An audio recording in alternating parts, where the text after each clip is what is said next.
Good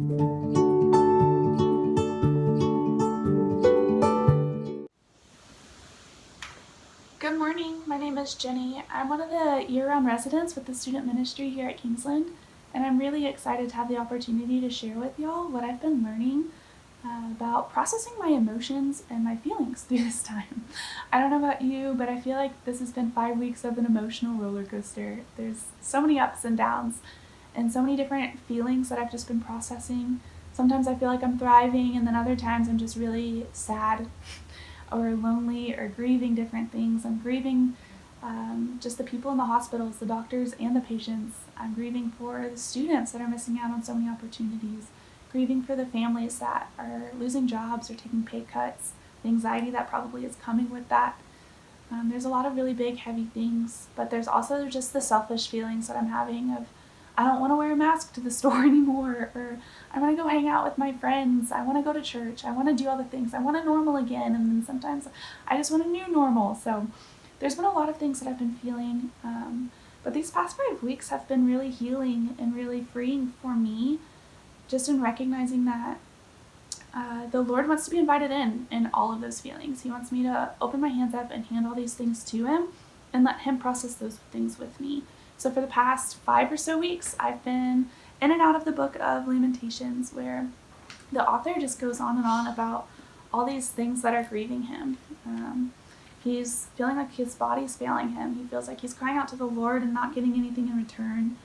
He feels like a target for just a lot of pain and heartache.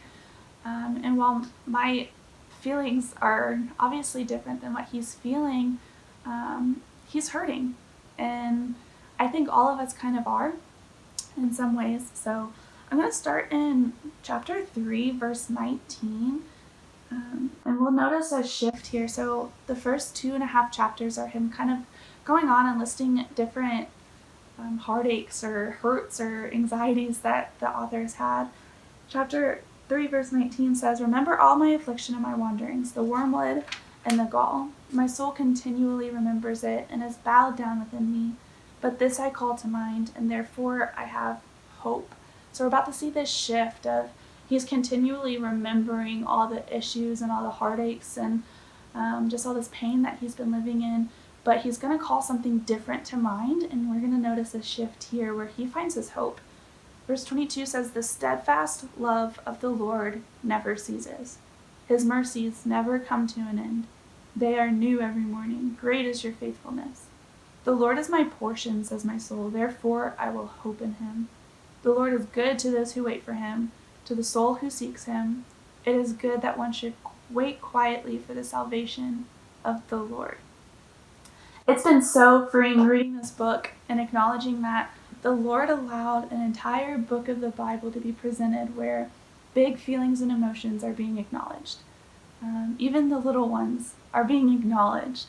And I think through this, I'm seeing that in my own life, that the Lord is calling me to acknowledge all of my feelings, to allow myself to feel those and to just really let those things sink in. But He's also calling us to have something different in mind. He's calling us to have freedom from those feelings.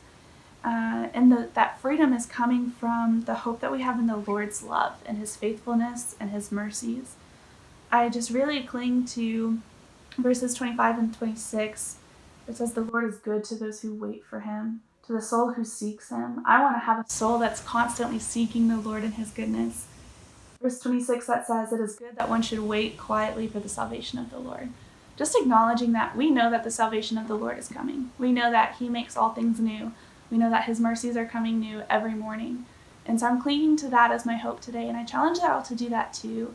Every morning I'm trying to shift my focus back to Him.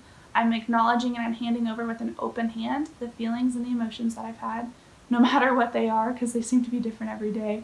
But I'm trying my best, and I challenge y'all to every morning just to shift your focus back to the Lord and wait patiently for His mercies, because He shows up. Let me pray. Father, thank you. You're just so patient to draw near to us in our time of need. God, would you let your word be true, that you are near to the brokenhearted? So, Lord, we come to you in truth with all of our emotions, all of our feelings. God, teach us how to hand those things over to you, because we trust that you can handle them. God, we trust that You provide the hope. Your mercies are new. You are faithful.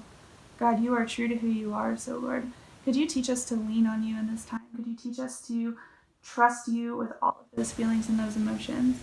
In Jesus' mighty, holy name, amen. Have a good day, guys.